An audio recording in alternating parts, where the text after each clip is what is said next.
Rich Rebuilt is going to be here to talk about his latest and probably biggest controversy with Tesla. Welcome to E4 Electric, your number one source of electric car scoop. If you are interested in everything that's going on in the world of electric cars, go ahead and click on that subscribe button and the bell notification icon so you don't miss anything moving forward. Now, before I bring Rich in, just wanted to give you a big warning here right up front that if you are uncomfortable, uneasy, or maybe allergic to any opinion or discussion that assumes that, Tesla may not be 100% perfect and Elon Musk may not be 100% right about everything, you may want to skip this one. Hide your children and pets and maybe switch to a different channel, more of a safe space for you before we go any further. So I'll give you a few seconds. Meanwhile, for those of you who may not be familiar with me, I was one of the first Model S owners back in the day. There were only 3,000 of us that purchased this in 2012. I can probably argue that without us, Tesla may not exist now, because at that time, it was not a cool thing to do to buy a Tesla. It was actually taking a big risk because the company was at the verge of bankruptcy, going back and forth kind of, and everybody suggested against that. And the stock wasn't at $1,500. It was like 50. And I actually ended up buying it at 99 at that time. So I was probably one of the original Tesla fanboys. Now, over the 6 or 7 years of me owning 3 different Teslas, my opinion of the brand has changed. I've decided that I'm going to leave the brand. I decided not to buy any Teslas, at least for the time being. I still believe it's the best car in the world. And I know that Rich has a very similar opinion to mine as well. So without further ado, let me show you my conversation with Rich Rebuilt. All right, Rich, welcome back to your segment. I know since last time we've talked, quite a few things have happened. So for those members of my audience who have not heard what happened, can you tell us, in a nutshell, what is going on?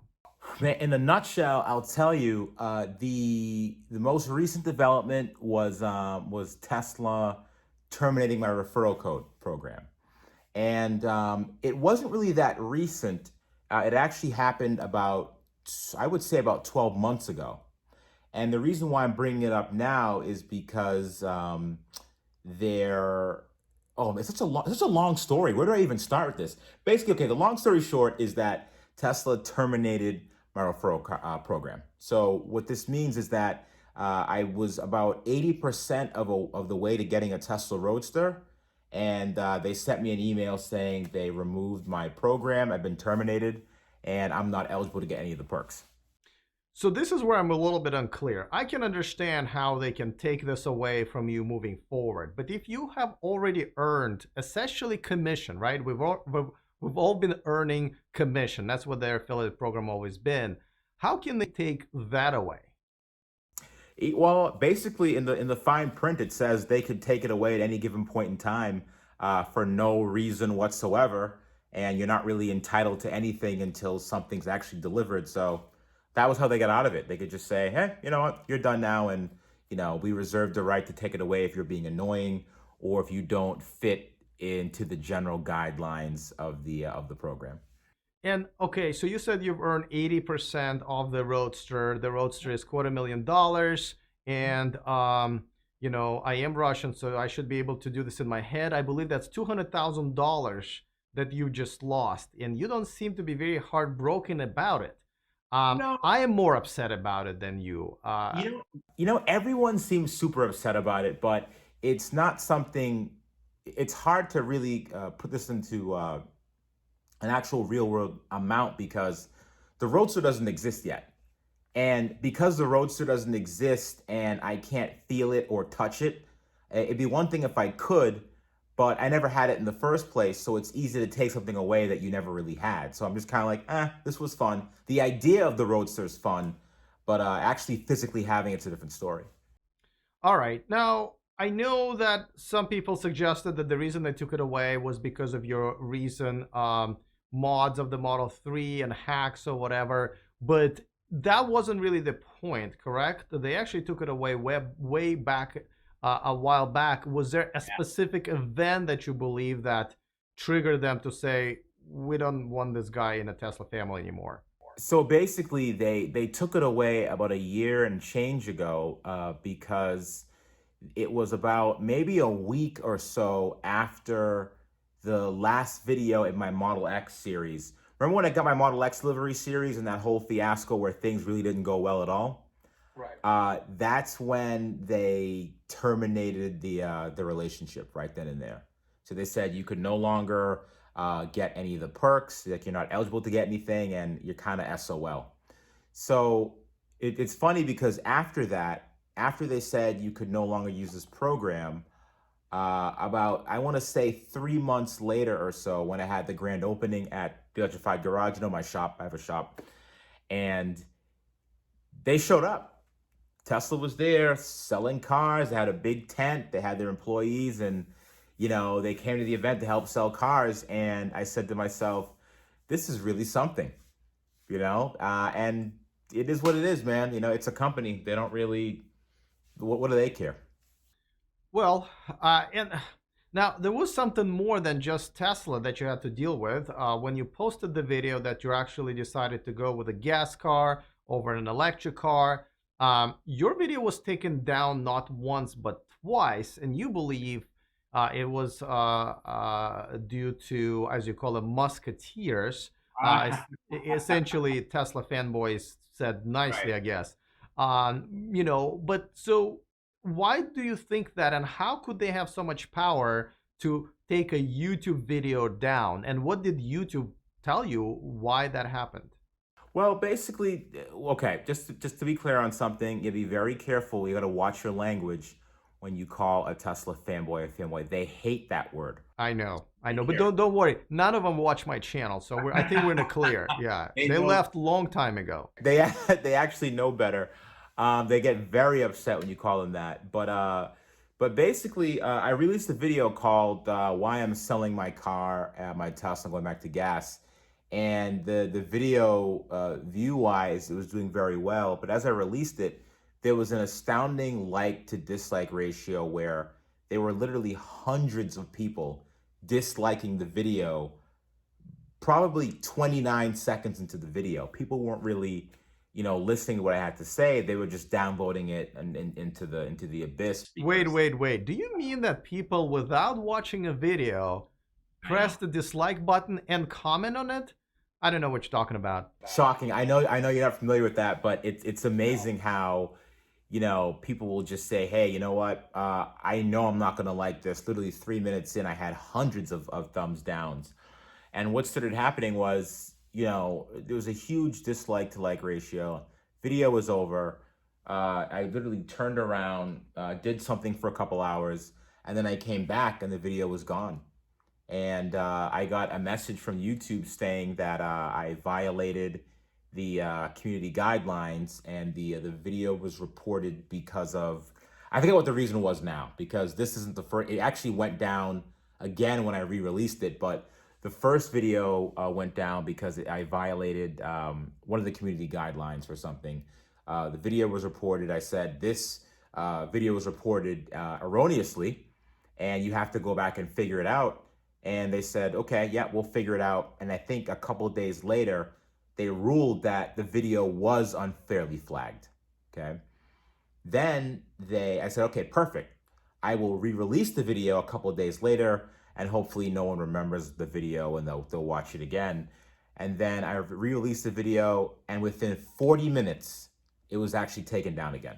After a manual review the first time, it was taken down twice. So YouTube really isn't very descriptive about what happens because, I mean, you can't even get a hold of a real person at YouTube. It's almost impossible. I'm sure you know that. I definitely know I'm guilty until proven innocent. so so you can't even get a real person. So basically, after they said it was manually reviewed and it was taken down again, you know, all kind of bets were off from that point. And I said to myself, I don't want to risk putting it up a third time, because if I do that, remember, I was getting strikes. I was getting the community strikes. Yeah. So if I kept doing that, then I wouldn't be able to post a video for a week. And then if I continue doing that, there's a chance that I could lose the channel. Yeah. So it was just wasn't even worth it in that sense. Wasn't worth it.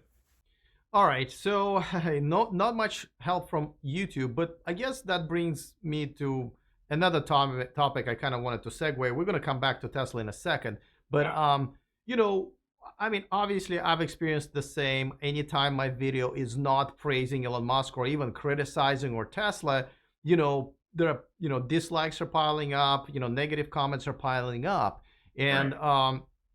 now I'm trying to figure out, you know, people who buy Teslas, you know, I think you have to be relatively, well, I don't even want to say educated, but not a dumb person to, I think, have enough money and also like tech toys to buy a Tesla. So I always thought of Tesla community as being, you know, at least above average in intelligence. So why is it so hard for them to accept, especially, you know, as we call them you call them musketeers, I call them fanboys. Why is it difficult to accept that Tesla can be the best, can make the best car out there, but still not be the best at everything? That Elon Musk is the greatest innovator of our time, and definitely one of the most important people in the world, but he has his flaws. For example, he does know crap about the predicting a global pandemic trends. Like, why can both be true? Why it has to be so perfect? And anybody who in any way questions the supreme leader has to be basically axed, like we are in Iran or Russia. I should probably give a Right. better example, right?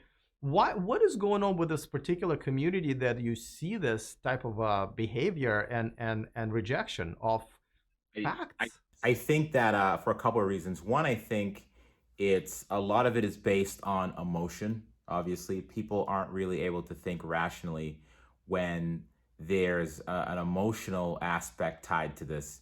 Because when you're a Tesla owner, you are part of a bigger community than you think. You're not just part of the car community, you're part of a green earth movement community. And this is one of the biggest green earth movements we've had in a very long time. You know, something that pollutes the environment as much as a gas vehicle does. There's finally an option for people that have been so sad that the earth has been deteriorating at such a high rate that they have these cars that have been marketed as good for the earth and very good for the planet as green, so that they're clamoring together and they're saying, you know what, this is our chance. Like, this is it. Like, these cars are perfect. They can do no wrong. They save the environment. What do you mean they're bad? Like, they can't possibly be a bad thing. The second aspect of it is they actually have a person to tie it to. So, for example, when you had Apple, right? You had, who do you have? You have Tim Cook. You know what I mean? You have Steve Jobs. There's an actual person you could attribute to. You could attribute the success of a company to a person, and you could associate with them. You could say, oh, wow, they're a visionary, they're a leader. And so not only do they have an attachment with the product, they also have an attachment to the person that's driving this change. So it's like a twofer. You know what I mean? Uh, but besides that, it's a lot of emotionally driven decisions where if you believe in a company and you invest all this money into it, whether you're a shareholder or just a regular buyer, um, you want what's best. You know, it's just like anything else. Like when you have kids, you think your kids can't do any wrong. You think your kids are perfect.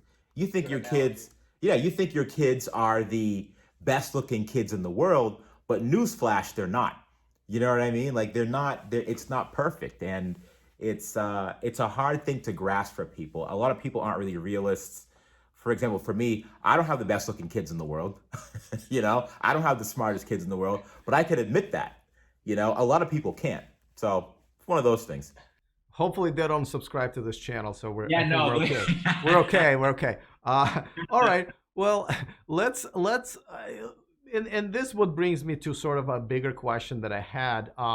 You know, you still, because we talked before this, right? And I was like, "Are you pissed? Are you done with Tesla?" And you said, "No, no, I'm Yeah. not done with Tesla." And you know, my audience knows that you know, I'm a electric car journalist, so I will report on every brand, especially Tesla, because they are the leaders of this revolution, right? And I Right. will report fairly. And yes, most of the time I will praise Tesla because they've been coming up with a lot of great stuff. I will criticize them when it's, when it's due as well. But as a consumer, I do not want to buy Tesla. That's my personal decision. I'm not preaching, but as a consumer, once certain things have been done wrong, I just decided that I'd rather buy a less cool, awesome car than a Tesla, but still be treated with respect and dignity, which I wasn't getting from Tesla. And so I was done. You are not. Tell me why. Yeah, you know what? I don't feel like I'm done with Tesla just yet. From a consumer standpoint, I don't personally drive a Tesla on a day-to-day basis anymore. So the Tesla that I had, the gray one, Dolores, I actually gave that to my daughter. So she actually drives the car every day. And I my personal day-to-day car, that's the i8 now. I don't drive anything else but that. And I have a gas car right next to me that you probably, can't tell what it is, but in the background it's over there, and that's what I'm going to be driving, I think, as a replacement for the i8. But in terms of Tesla and I don't really think that I'm done with them just yet. I feel like there's still a level of accountability that I want to keep holding their feet to the fire for. And a lot of people criticize me for not, for criticizing them and like saying, hey, look, you're only putting out their flaws. How about the good stuff? But I sing the songs of praise of Tesla all the time. People, you know how it is. Like you say 26 positive things, then you say 4 negative things, and people are just like, whoa, this guy is a scum of the earth, you know? This video will not be an exception. I will start this video by telling everybody how I think Tesla makes the best cars in the world and Elon Musk is one of the most important people on the planet. And I will Right. get a lot of hate because Yeah. we're questioning it right now. Right. So I think there's a lot of accountability where it's like, you know what? I still don't like the way they treated a lot of their customers and loyalists and loyal followers in the past. But you know what? I will say it's getting a little bit old. It's kind of like I don't want to keep being the dead horse and saying, okay, Tesla, you did this wrong. It's time for you to fix it. So it's definitely a struggle. But you know, when people complain about the United States, right? A lot of people complain and say the United States is the worst place in the world, da da da da. It's the worst country, da da da. And a lot of them just kind of leave. You know what I mean? Okay, I can't do this anymore. I want to go back to my home country. I'm of the mindset where what I do is I don't just complain. I give constructive criticism and feedback, and then I try to make the change myself. I try to make it a better place. I try to make the country a better place. If you're married and you're with your significant other and you guys have a fight, when you fight, you don't just leave and you're like, okay, what? I'm done. Let's just end this right now. You work towards a resolution. Like you talk about things. You say, hey, look, this is where you went wrong. This is where I went wrong. Let's have a common ground and figure this out together. And I'm still in that phase where it's like, I still want them to do better because giving up doesn't really help anyone. Also, they want me to give up. I mean, they want me to stop talking about it. They want me to go away. They want me to be that pair of underwear that you have that you're ashamed of, that you stick deeper into the laundry basket, But I mean, I'm gonna keep coming back, and it is what it is. I don't have as much to lose as they do, and I want them to recognize what they did was wrong in a lot of cases and make it for the better. I agree. I think if you are a true fan of a brand, you should demand excellence and you should be the first person to call them out when they are not living up to that. So I feel like a lot of people are doing the opposite of that and still believe that they are, the Tesla army. Well, so do you think now, right now, we know why they can do all this thing to you and me or whatever, because me and you can leave and whatever, they have like 10 people out there to replace us in a second.